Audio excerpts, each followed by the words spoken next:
Isang good news guys, mga Canadian employers papunta na sa Pilipinas para mag-hire. Big chance na po ito ng mga qualified individuals na ma-hire ng mga employers. Hindi ito madalas guys, kaya makinig po kayo at para makapaghanda na rin.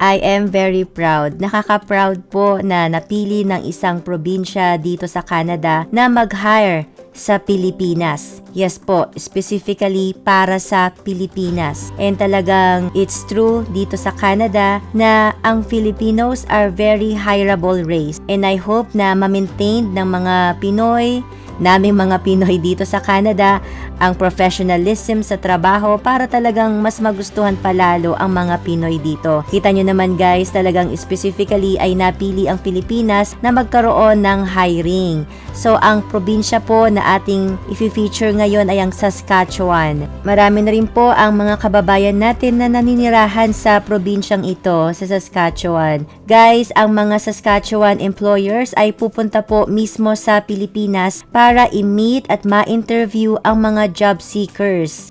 Napakagandang pagkakataon po ito and big chance na ng mga eligible applicants. So ayan guys, dadalhin ko kayo sa mismong website ng Saskatchewan Province. Kung makikita po natin dito sa international recruitment ay nandyan po Philippines Recruitment Mission. Napaka-good news talaga nito guys and nakaka-proud na talagang specific nga Philippines ang napili nila. And saludo ko sa mga kababayan natin na nandito na sa Saskatchewan at talagang pinapakita na deserving ang mga Pilipino na makarating ng Canada. Saludo po tayo sa kanila. Kaya naman nasusundan pa ng more hiring sa Saskatchewan Province. So as we can see here, ay meron pong inilabas na balita na sila ay pupunta, ang mga Saskatchewan employers ay pupunta ng Pilipinas para ma-interview ang mga aspirants, ang mga job seekers. Sabi rin dito, work in Saskatchewan and enjoy a high quality of life with short commute times. So, naintriga din ako dito sa short commute time. So, probably itong mga companies na ito ay talagang maganda yung pwesto at malapit lang sa mga residential area. Hindi na kailangang magbiyahe ng mahaba. This is a good point and a good part na rin sa opportunity na ito na hindi talaga kayo magbabiyahe daw ng mahaba. So, let's see. Ang mga employers po ay hiring sa mga following sectors. So, ito po ang mga retail and auto services, industrial manufacturing, hospitality, construction, technical trades, agriculture, and support services. So, ito po mga trabaho na ito, kaya sila nag-hire din outside Canada ay hindi po ma-meet ang demands ng labor shortage na ito. Kaya kailangang maghanap sila ng mga job seekers outside Canada. So, this is also for the economic growth ng Saskatchewan. So, ito na guys, ang matinding balita. So, ang pinaka-instruction po sa mga gustong mag-apply, gustong sumubok dito sa Canada, ay mag-submit po kayo ng inyong mga resume sa mga participating employers. And so, napakaraming hiring sa mga iba't ibang sectors. So, we can see here. So, ang number 1 employer natin ay sa Saskatchewan Limited, Tim Hortons. At ang kanilang city or location ay sa Saskatoon. Ayan. And ang available job, food counter attendant. Feeling ko ang daming qualified dito ng mga Pilipino. I-click natin. So, ang kailangan nila 10. Sana mapili kayo. So, ayan po ang employer. Ayun nga po, nasa Saskatoon location and job posting na ito ay noong November 21, 2023. So, i-click pa natin ang food counter attendant and then marami na tayong information na mababasa. Andito na yung job order, ang employer name, wage salary, $14.25 per hour. Yan, location. Then, pwede nyo rin palang makita dito guys kung Asan siya mismo? Tingnan natin. So, ayan.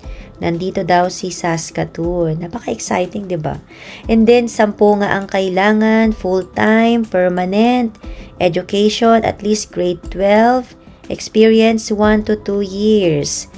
So, ito po, apply by March 20, 2024. How to apply? Ito ang pinaka-importante para alam nyo po kung saan kayo magsisimula ay mag-send ng resume sa email. So, basahin natin tong description. Please apply if you have at least 1 year of experience within the past 3 years. So, at least po 1 year sa recent na 3 years. So, kung 2023 ngayon, mag-backtrack na lang po kayo ng 3 years. Only qualified applicants will be interviewed. So, sana isa po kayo dyan sa matawagan, makontak for an interview. And then, sabi rito, if you have no experience, please do not apply for this position. So, nakikita ko kasi marami din mag-a-apply talaga dito na may experience na. Parang medyo mahina na talaga yung tsansa ng mga walang experience. Dahil 10 lang ang kukunin. Siyempre, yun, expect na natin din na marami ang mag-a-apply. Pero guys, huwag kayong panghinaan ng loob. Mag-apply pa rin kayo. Kasi baka ito yung para sa inyo talaga. Talagang kayo yung naka-destiny na matanggap dito. Kaya subukan nyo po. Huwag nyo na pong intindihan kahit 10 lang ang kailangan nila. Basta mag-submit po kayo. So yan, ito po yung available address. And then, mga duties and responsibilities, caring nyo na yan. Simple lang. And then, ang mga requirements. So, basahin din natin to para alam natin na comfortable tayo sa papasukin nating trabaho. So, as per program requirement, proof of English proficiency like CELPIP or IELTS. So, ito pong CELPIP and IELTS ay dalawang institution po yan na nagkakandak ng language testing centers. So, at least CLB 4. So, mababa na lang po ito, CLB4. Kaya wag po kayong kabahan, just be confident. Mag-research kayo sa mga internet. Marami po kayong makikita ng mga sample tests sa speaking, listening, writing, and reading. So, wag po kayong kabahan. Basta maghanda lang po kayo, do your best, and God will do the rest kung para sa inyo po talaga. At makakabuti po sa inyo ay pagkakalog po sa inyo. And then, our company, sabi dito, offers comprehensive training, health and dental benefits. So, maganda, may dental benefits, saka may medical. Incentives and recognition programs, competitive wages, free uniforms. So, wala nang intindihin sa uniform. Advancement opportunities, comprehensive training, and so much more. Maganda ang offer nila. And then, ayan, tingnan nyo na lang guys yung mga susunod na mga employers pa. Yung advanced tank production sa location or city ng Regina, naghahanap ng isang welder. Sa Best Western Hotels, yan. Sa Prince Albert, yan. And then, sa Shertod Holdings Limited, sa Prince Albert, food counter attendant. Yan, so isa-isahin nyo na lang guys. Napakaraming opportunities guys, hindi lang food counter attendant. Ito kasing una natin, si Tim Hortons talagang, yun lang kasi yung industry niya sa food lang eh. Pero itong iba, ang dami. Katulad ng Best Western Hotels, may general maintenance worker, janitor, light duty, cleaner, hotel front desk clerk, night guard. Yan, ang dami. So, ayan, napakarami talaga, nakakatuwa. Sana mapili po kayo. And then, best part pa nito guys, sabi rito na Saskatchewan officials will guide you through the Saskatchewan Immigrant Nominee Program. So, ito po ay para sa permanent residency. Iga-guide na po kayo. So, I don't have the exact information paano kayo iga-guide, pero good thing, ayun nga po, tutulungan kayo and help you understand the option available for you to make your move to Canada. So, maraming ino-offer na help para sa mga newcomers. That's very nice. And then, ito namang submit an expression of interest. So, sabi rito, para sa mga hindi nakakuha ng job interview or job offer, you may still be eligible to immigrate to Saskatchewan.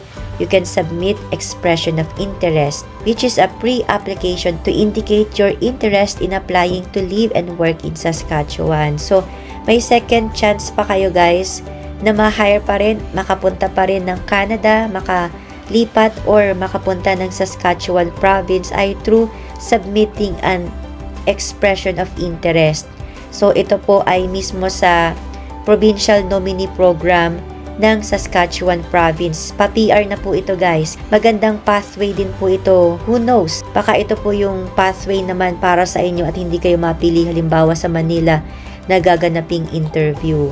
So again guys, yung mga makokontak lang for an interview sa Manila ay yung mga na-notify na mga employer. So it will start from December 11 to December 14, 2023. I think yung mga oras, location, lahat po ay napakadetalye na yan pag in-email kayo or kinontak kayo ng mga employers.